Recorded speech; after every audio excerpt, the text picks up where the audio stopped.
खरं तर शिंदेंची शिवसेना हीच खरी शिवसेना असल्याचं सांगत विधानसभा अध्यक्ष राहुल नार्वेकर यांनी सत्ता संघर्षाच्या प्रकरणाचा निकाल दिला। या निर्णयामुळे एकनाथ शिंदे हेच मुख्यमंत्रीपदी कायम राहणार हे स्पष्ट झालंय। एकनाथ शिंदे यांच्यासोबत शिंदेंच्या शिवसेनेचं राजकीय भवितव्य या निर्णयामुळे सुरक्षित झालंय असं मानलं जातंय। Shinde faction was the real Shiv Sena political party.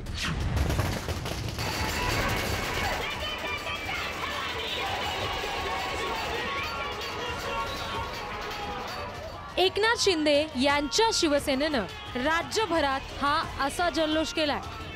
Eknath Shinde यांची शिवसेना हीच खरी शिवसेना असल्याचा निर्णय विधानसभा अध्यक्ष राहुल नार्वेकर यांनी दिला आणि त्यानंतर संपूर्ण राज्यभरात शिंदेंच्या शिवसेनेमध्ये उत्साह संचारल्याचं पाहायला मिळालं।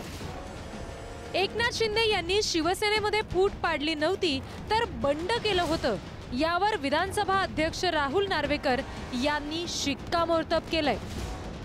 जून 2022 साली शिवसेनेमध्ये बंड करून सुरत गुवाहाटीला गेलेल्या एकनाथ शिंदेंसह 40 आमदारांचं काय होणार या प्रश्नाचं उत्तर 1.5 वर्षांनंतर विधानसभा अध्यक्षांनी दिलंय। मुख्यमंत्री एकनाथ शिंदे आणि त्यांच्या सोबतच्या आमदारांचा उत्साह या निकालांनी नक्कीच दुणावलेला आहे। या निकालाचे शिंदेंच्या शिवसेनेवर काय सकारात्मक परिणाम होतील त्यावर आपण एक नजर टाकूया।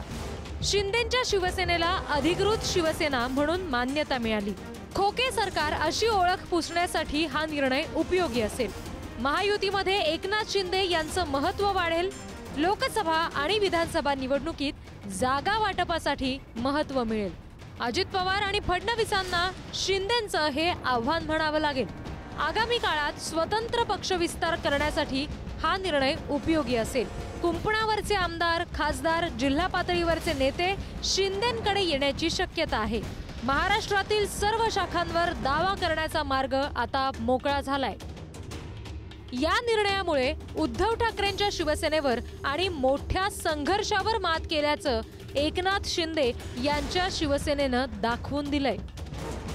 आमचा पक्ष हा मूळ पक्ष असल्याचं सिद्ध झालेलं आहे। पूर्वी सुद्धा इलेक्शन कमिशनने तोच निकाल दिलेला आहे आणि जी ॲलिगेशन्स करण्यात आलेली होती की आम्ही व्हीपचं उल्लंघन केलेलं आहे किंवा एखाद्या मीटिंगला अनुपस्थित राहिल्यामुळे डिस्क्वालिफिकेशन होतं, हे सुद्धा त्यांनी मान्य केलेलं नाही आहे। ते आणि पक्षामध्ये मतांतर असणं आणि पक्षाचा आदेश मोडणं या दोन वेगवेगळ्या बाबी आहेत, हे सुद्धा स्पष्टपणे सांगितलेलं आहे। हिंदू हृदय सम्राट शिवसेना प्रमुख माननीय बाळासाहेब ठाकरे साहेबांच्या विचारांचा विजय आहे। अतिशय सविस्तर कायदा, नियम, घटना या सर्व गोष्टींचा विवेचन करून माननीय मुख्यमंत्री महोदय एकनाथजी शिंदे साहेबांच्या नेतृत्वाखालील शिवसेनेला कौल दिला आणि महाराष्ट्रातील तमाम शिवसैनिकांच्या मनामधला त्यांनी निर्णय केला। आता यापुढे उद्धव ठाकरेंच्या आमदार आणि खासदारांना शिंदेंच्या शिवसेनेचा व्हीप मानावा लागण्याची शक्यता आहे।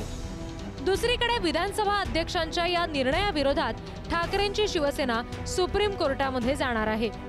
येत्या काळात होणाऱ्या निवडणुकांमध्ये उद्धव ठाकरेंना सहानुभूतीचा लाभ देखील होऊ शकतो। त्यामुळे या निर्णयाचे काही नकारात्मक परिणाम सुद्धा शिंदेंच्या शिवसेनेला सहन करावे लागण्याची शक्यता आहे। खोके आणि मिंधे अशा टीका सातत्यानं झेलाव्या लागतील। भाजपच्या वर्चस्वाखाली शिंदेंच्या शिवसेनेची पुढची वाटचाल असेल। ठाकरेंबाबत असलेल्या सहानुभूतीच्या लाटेला तोंड द्यावं लागेल।